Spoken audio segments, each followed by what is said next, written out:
लड़की की शादी की क्या क्या तैयारियां कर ली? अच्छा हुआ आप आ गए। कलकत्ता से हमारे दो मित्र आए हैं, बहुत मशहूर हैं, इन्हें तो आप जानते ही होंगे। ये हैं ब्योमकेश बख्शी और ये प्रतिष्ठित लेखक अजीत बैनर्जी। इनका नाम किसने नहीं सुना। और ये हमारे मित्र नीलमणि मुजुमदार, पुलिस ऑफिसर थे, अब रिटायर्ड हुए। आइए आइए बैठिए ना। आप जरा बातचीत कीजिए, मैं अभी आता हूँ। हाँ हाँ, अपना काम कीजिए, जरा थोड़ी सी चाय और भिजवा दीजिए। बैठिए। तो आप इसी शहर के रहने वाले हैं? नहीं नहीं, रहने वाले तो हम ईस्ट बंगाल के हैं। अच्छा। लेकिन अब तो सब खत्म ही हो गया है। फिर रिटायर होने के बाद कहाँ जाएं, तो यही बस के। यहाँ आपके रिश्तेदार वगैरह होंगे ना? नहीं, मेरे रिश्तेदार कोई नहीं है। मैंने शादी भी नहीं की। अच्छा, बहुत अच्छा किया। अच्छा, बस जिंदगी भर काम ही करते रहे। ये पुलिस की नौकरी का एक अलग ही आकर्षण है। और फिर रिटायर हो गए तो बस यहीं बस गए। इस शहर से मेरा एक और लगाव भी है। वो क्या? जब मैं सब इंस्पेक्टर बनकर नौकरी शुरू की तो सबसे पहले पोस्टिंग भी इसी शहर में हुई थी। अच्छा। तो बस फिर रिटायर होने के बाद फिर यही बस गए। लगता है कि इस शहर से आपको ज्यादा प्यार हो गया है, हैं? तो आप कब रिटायर हुए? कितने साल हो गए? 7 साल। अच्छा। ब्योमकेश बाबू, आपकी रहस्य कथाएं करीबन मैंने सभी पढ़ी हैं।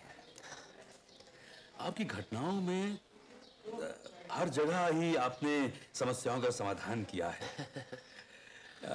इसलिए जानना चाहता हूं कि कभी कोई ऐसा रहस्य था जो आप कभी सुलझा ना पाए हों या गलती कर बैठे हों? गलती कभी नहीं की, ये कहने की धृष्टता तो नहीं करूंगा। सत्यान्वेषी हूं, सत्य की खोज करने वाला। गलतियां तो काफी की है। ऐसा भी हुआ है कि अपराधी को पकड़ नहीं पाया, लेकिन सच क्या है इस बात का हमेशा पता लगा लिया।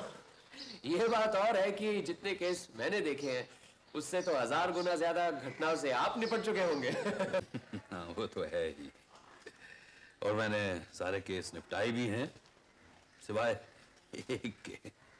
मेरी पुलिस की जिंदगी का आखिरी केस इसी शहर का है। आज तक वो लटका हुआ है केस। मतलब गुनहगार कौन है ये पता था, लेकिन सबूत नहीं मिला। यही बात थी। एक शख्स पर मुझे शक था, लेकिन कोई सबूत नहीं जुटा पाया, वो ठोस प्रमाण नहीं थे। फिर कुछ ऐसी बात हो गई कि गड़बड़ हो गई। जिसे मैं गुनहगार समझता था उसी का खून हो गया।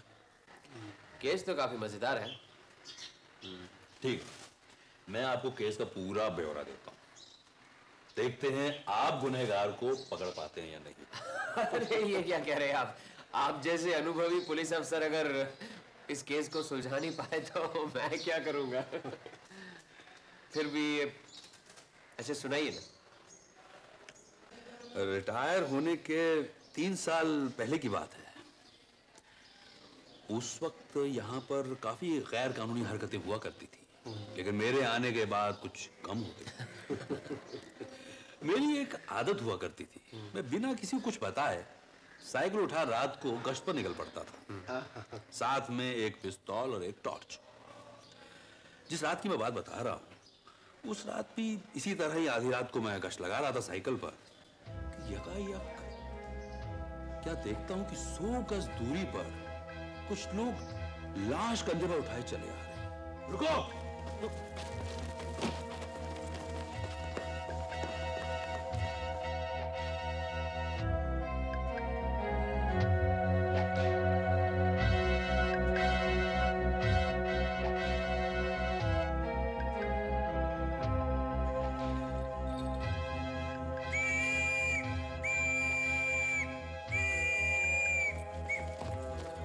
सुरेश्वर बाबू की पत्नी हेमा है। हाँ, इनके घर में कोई नहीं, सिर्फ पति और पत्नी रहते हैं। तुम लोग लाश थाने लेकर चलो और तुम तीनों मेरे साथ चलो। सुरेश्वर के घर की तलाशी लेनी है। आओ।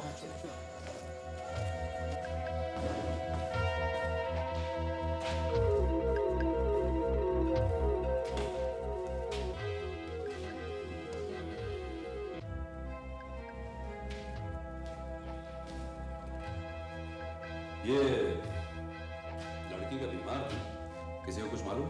जी नहीं। इसका पति कौन है? सुरेश्वर बाबू। इस वक्त कहाँ है?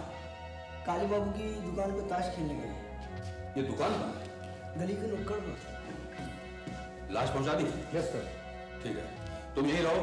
योगेश, तुम ऐसा चलो, मैं कल सुबह फिर आऊंगा। आप लोगों को स्टेटमेंट लेना है। जी सर। चलो।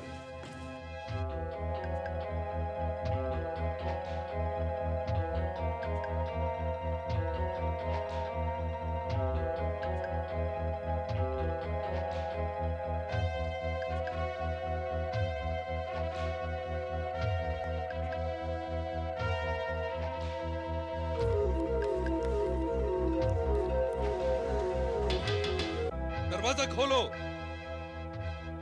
कौन है? पुलिस, जल्दी दरवाजा खोलो।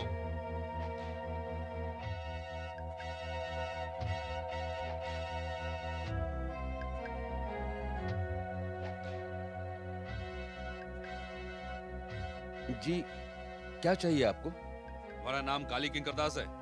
जी। इस दुकान के मालिक तुम हो?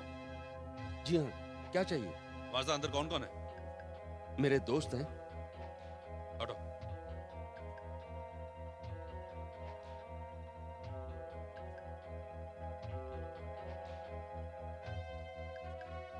सुरेश्वर प्रसाद घोष कौन है? मैं हूं सुरेश्वर घोष। कहिए। तुम लोग आधी रात को एक लाश मरघट ले जा रहे थे। सोचा होगा एक बार जला दोगे फिर कोई फिक्र नहीं होगी। लाश? ये क्या कह रहे हैं आप? किसकी लाश? ज्यादा बड़ो मत। मैंने तुम्हें देख लिया था। जो 4 आदमी लाश ले जा रहे थे उनमें से तुम एक हो। कब की बात कर रहे हैं आप? आज की रात, आज रात 12 बजे। बिल्कुल गलत। आज रात 8:30 बजे से लेकर अब तक हम सब लोग यहां ताश खेल रहे हैं। 1 मिनट के लिए कोई यहां से बाहर तक नहीं गया। अच्छा, तो ये बात है। आप सिर्फ यहां बैठे बैठे ताश खेल रहे थे। जुआ। जी, जुआ। जुआ खेल रहे थे। हम लोग आपस में मिलकर कभी कभी जुआ खेल लेते हैं। आप लोग यूं नहीं मानोगे। मैं फिलहाल आप लोगों को जुआ खेलने का अपराध में गिरफ्तार करता हूं। चलो पुलिस स्टेशन। देखिए, ये तो आपकी सरासर जाति है। पहले कहा हम लाश ले जा रहे थे और अब कहते हैं कि जुआ खेल रहे हैं। देखिए, ये हमारी प्राइवेट जगह है। हम किसी पार्क या सड़क पे नहीं खेल रहे। ये सब सफाई जज के सामने देना। चलो जल्दी।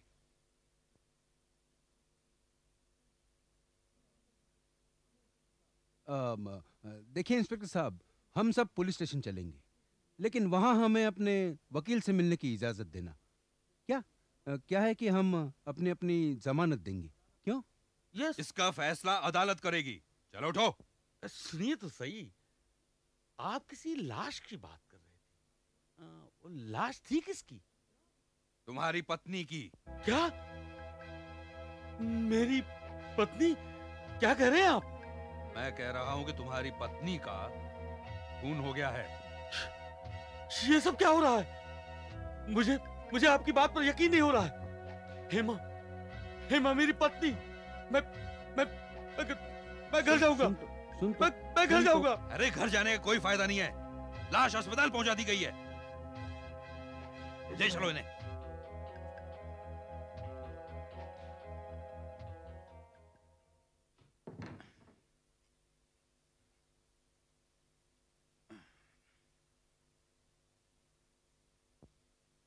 बैठो।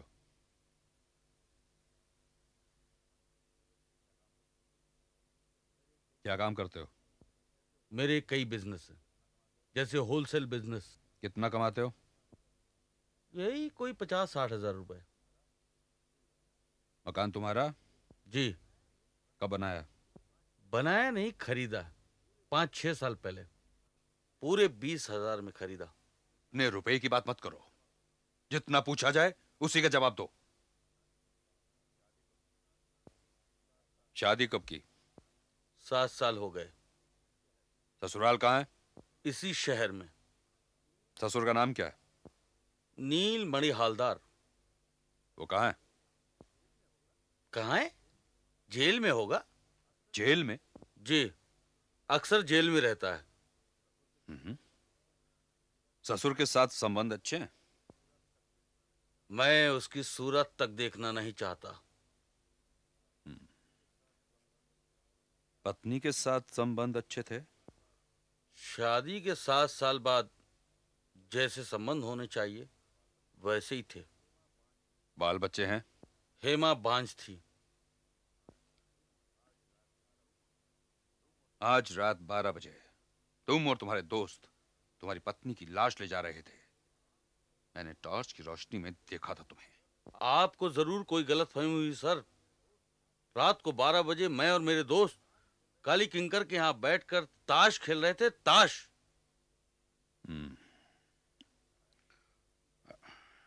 खैर, तुम्हारी पत्नी का चाल चलन कैसा था? औरतों के चाल चलन के बारे में कौन क्या कह सकता है सर। पड़ोस में वो वैसे ही बदनाम थी। कैसी बदनामी? देखिए, रात को मैं देर से घर आता हूं और पिछले कुछ एक महीनों से हेमा से कोई मिलने आता था। आपने पत्नी से इस बारे में कभी पूछताछ की? लेकिन उसने जितने जवाब दिए सब झूठ था।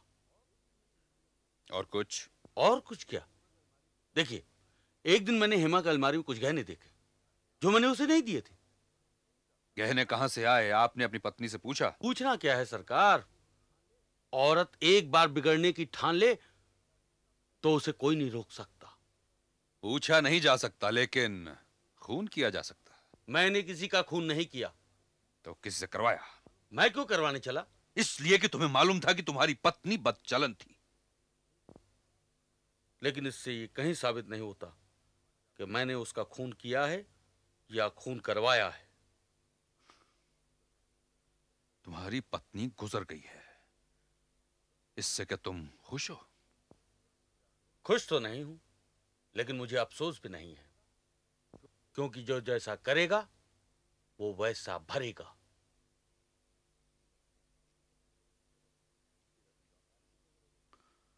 ठीक है, तुम जाओ। काली किंकर को भेजो। नमस्ते जी। सुरेश्वर को कब से पहचानते हो? वो बचपन का दोस्त है, करीब 30 साल से। उससे पहचान कैसे हुई? एक ही स्कूल में पढ़ते थे, तभी से दोस्ती हुई। तुम्हारी दुकान में ये ताश कब से खेली जा रही है? करीब 15 साल से। रोज रात को खेलते हो? नहीं, शुरू में तो शनिवार और इतवार को खेलते थे या फिर छुट्टी के दिन। लेकिन वो 5-6 साल से करीब रोज खेल रहे हैं। सुरेश्वर हमेशा तुम्हारे साथ खेलता ताश वहां? नहीं, पहले उसका धंधा अच्छा नहीं चलता था, तब नहीं आता था। लड़ाई के दिनों में उसने बहुत पैसा कमाया, फिर उसका धंधा भी चल गया। अब तो बहुत ही अच्छा है, इसलिए तफरीह के लिए कभी कभी आ जाया करता है। उसकी पत्नी को जानते थे? जानूंगा क्यों नहीं, मैं तो शादी में भी गया था। शादी के वक्त सुरेश्वर एक तरह से गरीब ही था। मैंने और उसके दोस्तों ने उसे बहुत मना किया कि वो ये शादी ना करे, लेकिन सुरेश्वर नहीं माना। हमेशा से ही जिद्दी है। तुमने सुरेश्वर को शादी करने से मना क्यों किया? हेमा के परिवार को मैं जानता था। उसके माँ बाप दोनों खराब थे, इसी शहर के तो हैं। उसके बाप का कोई खास धंधा नहीं था, ऊपर से बेवकूफ था। थोड़ा रुपया मिलने पर ही जुए और शराब में उड़ा देता था और फिर चोरी करता था। कई बार पकड़ा भी गया, जेल भी गया। ऊपर से हेमा की माँ भी बदनाम थी। बस्ती में रहने से अच्छे घरों की लड़कियां भी खराब हो जाती हैं। हेमा का बाप जब जेल में था तब सुना है रात देर तक उसकी माँ अपने यार दोस्तों से हंसी मजाक किया करती थी। इसलिए हमने सुरेश्वर से कहा कि वो शादी न करे, लेकिन वो नहीं माना। तब वो गरीब था, उसने सोचा बस्ती की लड़की ही उसके लिए ठीक रहेगी। सुरेश्वर और उसकी पत्नी के आपसी संबंध अच्छे नहीं थे, तुम्हें मालूम है? मालूम है। लड़ाई के बाजार में सुरेश्वर ने रुपया कमाया, इज्जत कमाई, अपना धंधा जमाया, घर खरीदा। जैसे जैसे उसकी हालत अच्छी होने लगी, पत्नी के साथ उसके तनाव बढ़ गए। तब उसे ऐसा लगा कि उसे ये शादी नहीं करनी चाहिए थी। घर से बाहर रहने लगा। हमारे यहाँ रात भर ताश खेलने की उसकी यही वजह है। और इसी तनाव की वजह से अपनी पत्नी से तंग आकर सुरेश्वर ने उसका खून कर दिया। जी नहीं, मैं ये बात बिल्कुल नहीं मान सकता। सुरेश्वर वैसा आदमी है ही नहीं। उसने जिंदगी के शुरू में काफी दुख झेले हैं, लेकिन उसका मन बहुत उदार है। उसमें काफी सहन शक्ति है। वो खुद सब कुछ झेल लेगा, किसी और को दुख नहीं पहुंचाएगा। लेकिन कल रात सुरेश्वर अपने 3 साथियों के साथ एक लाश रात 12 बजे ले जाता नजर आया है। बिल्कुल नहीं। 7, 7:30 से करीब 12:30 तक वो तो हमारी दुकान में ही था, जैसा कि खुद आपने आकर देखा। सुरेश्वर का ससुर आजकल कहां है? कुछ कह नहीं सकता। करीब 2 साल पहले जेल से छूटकर यहां आया था। हेमा की मां तब गुजर चुकी थी। अपनी लड़की और दामाद के साथ कुछ दिन रहा। एक दिन सुरेश्वर के साथ पता नहीं किसी बात पर उसका झगड़ा हो गया। तब से वो यहां से चला गया। क्या मालूम, उम्र हो चुकी थी। जेल जा जाकर शरीर टूट चुका था। हो सकता है गुजर गया हो। ठीक है, तुम जाओ। देबू मंडल को भेजो। नमस्ते इंस्पेक्टर साहब। तुम्हारे कोयले और लकड़ी के शहर में टाल हैं। ये टाल तुम्हारे बाप के जमाने से हैं। तुम हर रात रोज जुआ खेलने क्यों जाते हो? सुरेश्वर, काली किंकर और मैं बचपन से दोस्त हैं। सुख दुख में हमेशा साथ में रहे। थोड़ा मन बहलाने और गपशप मारने हम रोज मिलते हैं। ताश खेलने का तो एक बहाना है सर। बकवास बंद करो। सुरेश्वर ने अपनी पत्नी का खून किया है। इसमें तुम्हारी और तुम्हारे ताश के अड्डे के दूसरे साथियों की साजिश है। रात के अंधेरे में तुम उसे जला देना चाहते थे, लेकिन पकड़े गए। कहां पकड़े गए सर? किसने हमें पकड़ा? सुरेश्वर ने जब अपनी पत्नी का खून ही नहीं किया तो उसकी लाश उठाकर ले जाने का सवाल ही नहीं उठता। ये तो सरासर झूठा इल्जाम है सर। सुरेश्वर और हेमा में नहीं बनती थी, तुम्हें मालूम है। जी, इसके बारे में मैं कुछ नहीं कह सकता। मैं उनके घर एक आध बार ही गया था। हमारी अक्सर मुलाकात काली किंकर की दुकान पर होती थी। हेमा का चाल चलन खराब था। तुम्हारा क्या कहना है इस बारे में? जी, इसके बारे में मुझे कुछ नहीं मालूम। हाँ, लेकिन इतना जरूर कहूंगा कि वो लड़की अच्छे घर की नहीं थी। उसका बाप मुझसे कई बार रुपया उधार ले गया, जो कभी नहीं वापस लौटाया। अच्छा, शमशान घाट में एक लकड़ी का टाल है, तुम्हारा ही है ना? 2 शहर में टाल हैं और एक शमशान घाट में। अब सच सच सब बताओगे? सच ही तो बता रहा हूं सर। ये साजिश नहीं थी कि सुरेश्वर अपनी पत्नी का खून करेगा और तब तुम चारों ताश के खिलाड़ी उसे शमशान लेकर जाओगे, जहां जलाने के लिए लकड़ी पहले से तुमने तैयार कर रखी थी। ये क्या कह रहे हैं आप? ये आपसे किसने कह दिया? कल दिन ढलते ही हम काली किंकर की दुकान पर थे और वहीं ताश खेल रहे थे, जैसा कि आपने देखा। नमस्कार साहब, नमस्कार। क्या काम करते हो? यही ठेकेदारी, बिल्डिंग कॉन्ट्रैक्टर की। आजकल धंधा बहुत नरम चलता है सर। इतने अनाड़ी लोग घुस आए, बताऊं तो। सुरेश्वर को कब से जानते हो? यही कोई 4-5 साल से। वो काली किंकर के दुकान में मुलाकात हुई थी। बस ताश खेलने के साथ ही, और कुछ नहीं साहब। मैंने उसे कहा भी। रात कब से ताश खेल रहे थे? मैं कोई 8 बजे आया, शायद 7:45 होंगे। ये लोग पहले से ही खेल रहे थे। सुरेश्वर बाबू ब्लफ बहुत खेलता है। कल पहले ही चाल में सिर्फ बीबी पे अटका फिर सर। 11:30 बजे सुरेश्वर के घर गए। घर कौन गया? तुम बताओ, कौन गया? सुरेश्वर अकेला गया या तुम सब लोग गए? हम कहाँ गए थे? हम तो उधर ही खेल रहे थे। आपने आके हमारा खेल बंद किया। तो क्या सुरेश्वर अकेला गया था? सुरेश्वर? नहीं साहब, सुरेश्वर तो वही हमारे साथ खेल रहा था। उसने क्या कहा? वो 11:30 बजे अपने घर गया था। हाँ? तुमने सुरेश्वर की पत्नी को देखा? हाँ? देखा है साहब। ये शर्मा क्या रहे हो? बात यह है कि अब आपसे क्या झूठ बोलना। पहली बार जब मुलाकात हुई थी ना, तब उसने मुझे आंख मारी थी। तुम तो ठेकेदार हो, तुम्हारे पास तो काफी बांस होंगे। बांस? हाँ, बांस बांस। बांस बल्ली तो काफी है सर। बिल्डिंग बनाते वक्त बांस का खांचा बनाना पड़ता है ना। लाश को ले जाने के लिए भी तो बांस की नसैनी बनती है। हाँ? नहीं नहीं साहब, हमारी बांस उस काम के लिए नहीं है। लाश की नसैनी तो जला देनी पड़ती है। एक बिल्डिंग का काम हुआ तो हम लोग वही बांस दूसरी बिल्डिंग। बस बस, अब जेल की हवा खाओ तुम। अरे भाई कहाँ जा रहे हैं आप? अरे मैं सुरेश्वर घोष हूँ, ये मेरा मकान है, समझे? चलो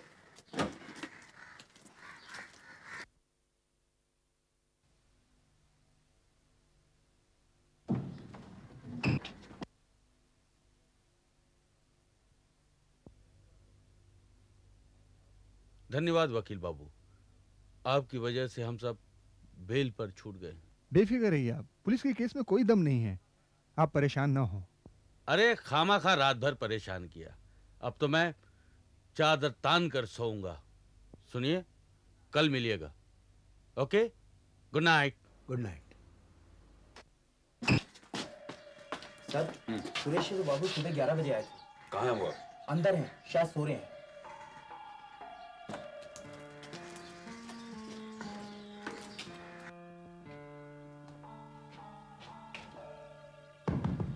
उठिए, उठिए, उठिए, उठिए।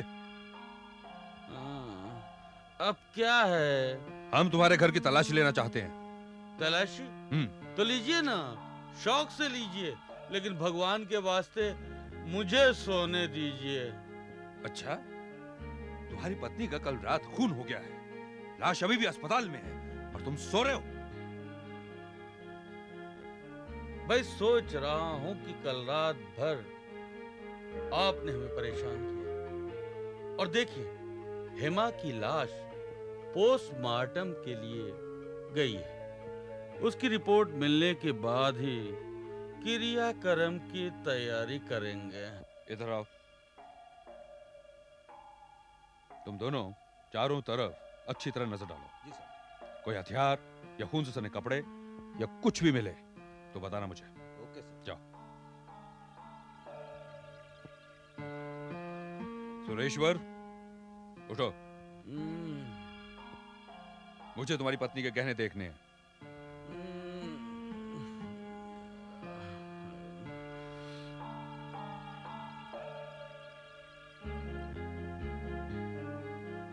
देख लिए?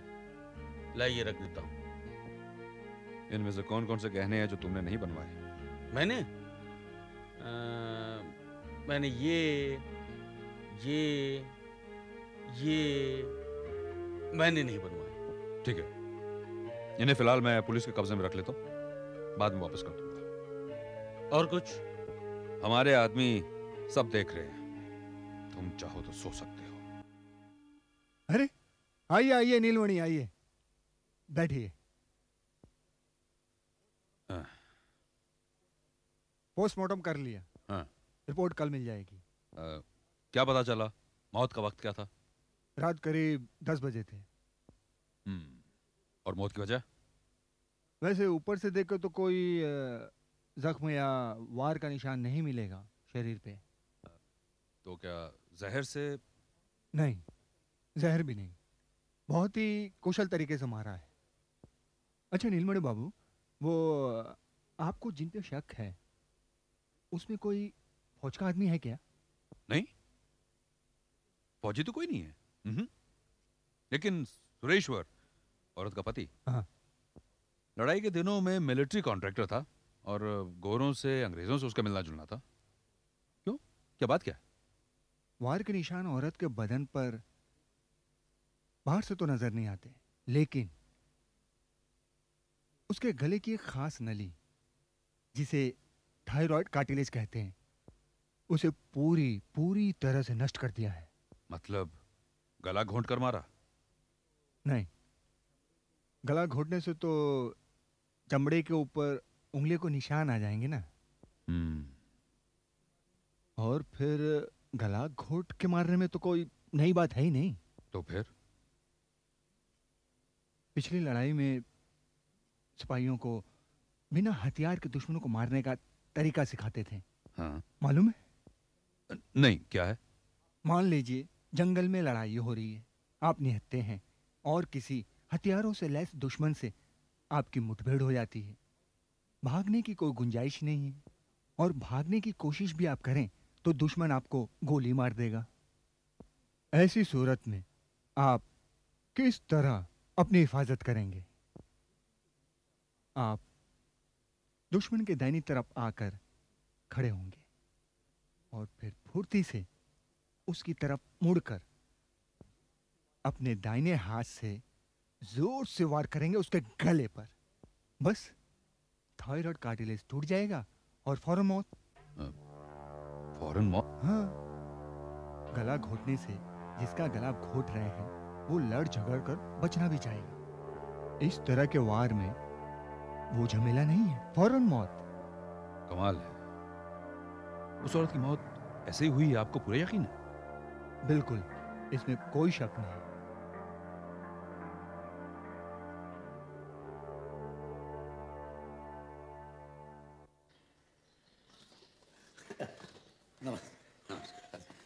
पुरोहित मानिएगा, आपको परेशान कर रहा हूँ। एक तहकीकात के सिलसिले में आपसे कुछ पूछताछ करनी है। बैठिए बैठिए। शुक्रिया। आप पूछिए। लड़ाई के दिनों में आप फौज के बड़े कॉन्ट्रैक्टर थे, आज भी आपका काफ़ी नाम है। सुरेश्वर घोष को आप ज़रूर जानते होंगे, वो भी फौज का कॉन्ट्रैक्टर रहा है। इतना बड़ा नहीं लेकिन काफ़ी। जी हाँ, सुरेश्वर घोष को जानता हूँ, वो भी अच्छा काम करता था। हाँ, तो उसका मिलना जुलना किस किस के साथ था? आर्मी सप्लाई के हर ऑफिसर से मिलना जुलना था, जिसका जो काम था। नहीं, मेरा मतलब है ऐसा भी तो हो सकता है ना कि धंधे के अलावा उसका कोई खास किससे उसका लगाव हो या कोई दोस्ती हो। देखिए, हम सब व्यापारी हैं और व्यापार भी मतलब का होता है। व्यापार में दोस्ती मतलब की रहती है आपका? जी हाँ। लेकिन ऐसा भी तो होता है ना मोतीलाल बाबू कि कोई अफसर किसी भी वजह से आपको ज्यादा धंधा दे या आपको ज्यादा पसंद करे। हाँ, ये होता है। एक मेजर रॉबर्ट्स था, वो सुरेश्वर में बहुत मेहरबान था। तब सुना था कि सुरेश्वर अपनी पत्नी को भी मेजर रॉबर्ट्स के यहाँ लेके जाता था। ये मेजर रॉबर्ट्स कितने दिन था यहाँ? ज्यादा दिनों नहीं, उसको 1 साल बाद ही इंग्लैंड भेज दिया गया था। क्यों? उसने एक इंग्लैंडी लड़की से शादी की थी। उस लड़की की मौत रहस्यमय तरीके से हो गई थी। कहते हैं कि रॉबर्ट्स ने ही उसको जान से मार दिया था। मगर आप ये सब क्यों पूछते हैं? ये तो बहुत पुरानी बात है। धन्यवाद मोतीलाल बाबू, जो मैं जानना चाहता था मुझे पता लग गया। मैं चलता हूँ। बैठिए बैठिए, चाय तो पीते जाइए। फिर कभी।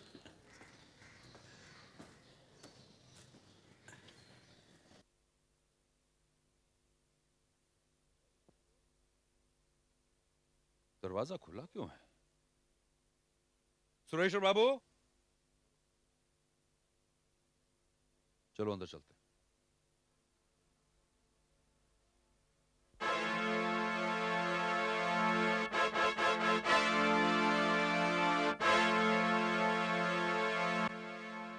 ये लीजिए सुरेश्वर की पोस्टमार्टम रिपोर्ट। इनकी मौत थायराइड कार्टिलेज के टूटने से हुई है, जिस तरह इनकी पत्नी हेमा की मौत हुई थी। कमाल है।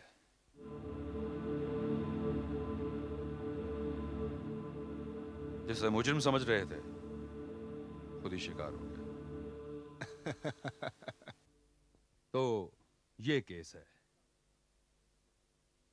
पहले मेरा शक सुरेश्वर पर था, लेकिन जब देखा कि सुरेश्वर की मौत भी उसी तरह हुई है जैसे उसकी पत्नी हेमा की, तो लगा इन दोनों का खूनी एक ही इंसान है। लेकिन उस खूनी को आज तक नहीं पकड़ पाया। क्या आप बता सकते हैं वो खूनी कौन हो सकता है?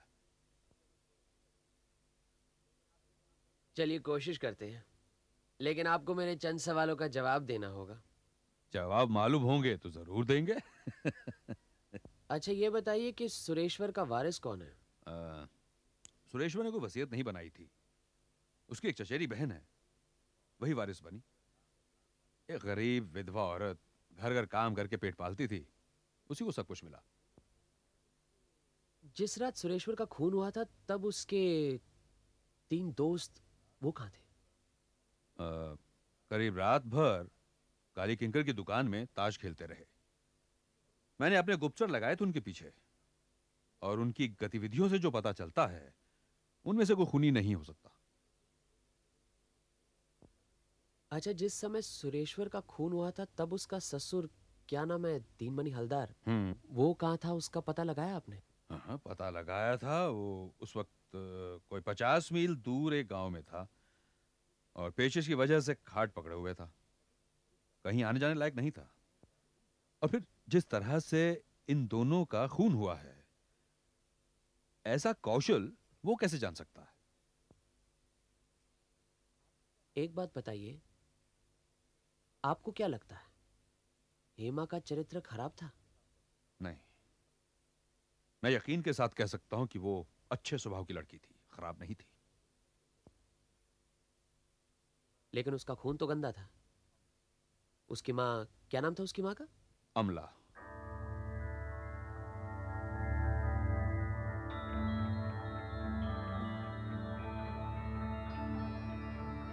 और कुछ जानना चाहते हैं? और कुछ जानने की जरूरत नहीं। कुछ समझ में आया? समझने के लिए और कुछ बाकी ही नहीं। सब समझ गए? जी। हेमा का खून किसने किया, समझ गए? समझूंगा क्यों नहीं। हेमा का खून किया उसके पति सुरेश्वर ने। ये बात है। अच्छा, सुरेश्वर को किसने मारा? सुरेश्वर को मारा हेमा के बाप ने। हेमा के बाप ने? दीनमणि हालदार तो उस वक्त 50 मील दूर गांव में थे। ना ना ना ना ना, मैं दीनमणि हालदार की बात नहीं कर रहा हूं, मैं हेमा के बाप की बात कर रहा हूं। हेमा को जन्म देने वाला पिता। जन्म देने वाला पिता? आप किसकी बात कर रहे हैं? किसकी बात कर रहे हैं ये तो आपको मालूम है नीलमणि बाबू। आप मुझे ये कहानी ना सुनाते तो अच्छा रहता। व्योमकेश बाबू, खाना तैयार है, आप अपने हाथ मुंह धो लीजिए। नीलमणि बाबू, आप यहीं खाकर जाइए। नहीं नहीं, मैं चलता हूं, मुझे देर हो रही है, कुछ काम है। बस 5 मिनट में आते हैं वीरेन बाबू। अच्छा अच्छा। मामला क्या है? नीलमणि बाबू भाग क्यों गए? नीलमणि बाबू की बातों से पता लगा कि वो हेमा की तरफदारी कुछ जरूरत से ज्यादा ही कर रहे थे। हेमा का चरित्र, चाल चलन, इसके जो सबूत देखे, हम ये नहीं कह सकते कि वो पतिव्रता या सती सावित्री थी। जिस तरह वो लोगों से हंसती बोलती थी, तू तड़ाक करती थी, रात रात को अजनबियों से मिलती थी, और फिर उसका पति भी उस पर शक करता था। लेकिन नीलमणि बाबू उसकी तरफदारी किए जा रहे थे। हेमा की मां अमला भी कोई सीता या सावित्री नहीं थी। बाप भी उसका अक्सर जेल में रहता था। मुझे लगता है कि असल में हेमा अमला के उस जेल जाने वाली पति की बेटी नहीं थी। क्या? उसका बाप कौन है, सोचो। अब मुझे नीलमणि बाबू की बातों से पता चला कि जब उन्होंने पुलिस में नौकरी शुरू की थी तो उनकी पोस्टिंग यहां हुई थी। दीनमणि हलदार तो पेशेवर चोर था। हो सकता है कि नीलमणि बाबू भी अक्सर उसे पकड़ने के चक्कर में या उसके घर की तलाशी लेने के लिए उसके घर जाते होंगे। उस वक्त तो नीलमणि भी जवान था, चंचल अमला के मोहजाल में फंस गया।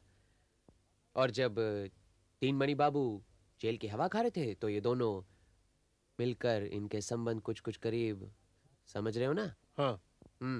फिर 2 साल के बाद नीलमणि बाबू का तबादला हो गया। शहर छोड़ने से पहले उन्हें पता लगा कि उनके यहाँ लड़की हुई है। लड़की का नाम हेमा है। लेकिन दूर रहते हुए भी दोनों की खोज खबर रखते थे। नीलमणि बाबू ने शादी तो कभी की नहीं। इस दुनिया में केवल एक हेमा ही उनकी खून की रिश्तेदार थी। बस फिर पुलिस के आखिरी दिनों में वो यहीं इस शहर में वापस आ गए। तब तक हेमा की माँ चल बसी थी। हेमा ने शादी कर ली थी। और तुम्हें तो मालूम है नीलमणि बाबू की आदत थी कि आधी रात को साइकिल पर चढ़कर शहर का गश्त लगाते थे। फिर अक्सर हेमा से मिलते भी थे और उपहार के तौर पर उसे छोटे मोटे गहने भी दे जाते। लेकिन ये कहना मुश्किल है कि उन्होंने अपना असली परिचय हेमा को दिया था या नहीं। मुझे ऐसा जान पड़ता है कि हेमा सब कुछ जानती थी। जिस रात को सुरेश्वर ने हेमा का खून किया, नीलमणि बाबू उसे मिलने जा रहे थे। और मुझे पूरा यकीन है कि सुरेश्वर बाबू भी उस रात ताश खेलते समय उठकर अपने घर वापस आए। इस दिल से मुझे माफ करो, मैं अभी आता हूँ। अरे खेलो ना यार। कहाँ जा रहे हो? घर जा रहा हूँ यार, घर। क्यों? एक काम याद आ गया। काली, मैं फिर लौट कर आता हूँ, दरवाजा खुला रखना। जीत के पैसे घर रखने जा रहा है।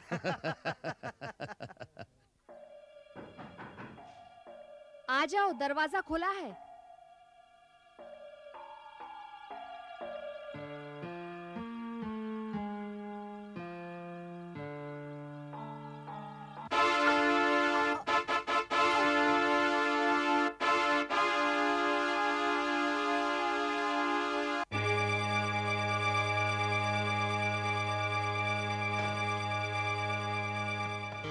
जुबान का पक्का है, वापस आ गया। बैठ बैठ, चल इसको भी बांटो अभी। काटो। देखो, तुम तीनों मेरे दोस्त हो ना? हाँ। तो मेरी मदद करो। क्या हुआ? मैंने अपनी बीवी का खून कर दिया। क्या? हाँ, मैंने अपनी बीवी का खून कर दिया। लेकिन क्यों? वो एक बदचलन औरत थी। सुनो, ये अंधेरी रात है, चलो चलकर उसे कहीं फेंक आते हैं, या कब्रिस्तान में या मरघट में उसे जला आते हैं। चलो। लेकिन यार, ये अपनी दोस्ती का सवाल है, प्लीज चलो मेरे साथ। अरे अरे, सोच क्या रहे हो? चलो मेरे साथ। तो ऐसा करते हैं, हेमा को जला के आते हैं, फिर यहीं खेलने बैठ जाएंगे। हाँ, और कल अफवाह फैला देंगे कि हेमा किसी के साथ भाग गई।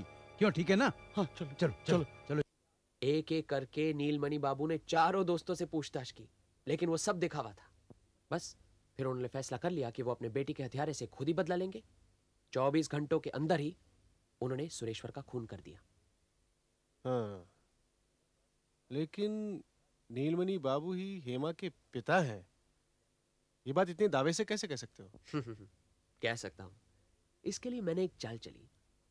यकायक मैंने नीलमणि बाबू से हेमा की मां का नाम पूछ लिया, लेकिन उसका खून तो गंदा था। उसकी मां, क्या नाम था उसकी मां का? अमला। उन्होंने बिना सोचे समझे ही कहा अमला। वो हेमा की मां का नाम कैसे जानते थे? उसे तो मरे 10-12 साल हुए, और फिर कहीं भी हमने हेमा की मां का जिक्र तो किया नहीं था। इसीलिए उन्हें हेमा की मां का नाम कैसे पता चला? बस फिर कोई शक नहीं रहा। मेरे सामने हेमा की मां का नाम बताते बताते ही वो समझ गए कि कुछ गलती कर बैठे, और बस उनकी शक्ल देखते ही मैं समझ गया कि मेरी चाल सफल रही। लेकिन नीलमणि बाबू को निहत्थे फौजियों के वार करने की कला के बारे में कैसे पता चला? ये कला उन्होंने सिविल सर्जन मेजर बर्मन के बयान से सीखी। समझे? अब सोचो मत, खाना ठंडा हो रहा है, मुझे भूख लगी। चलो चलो।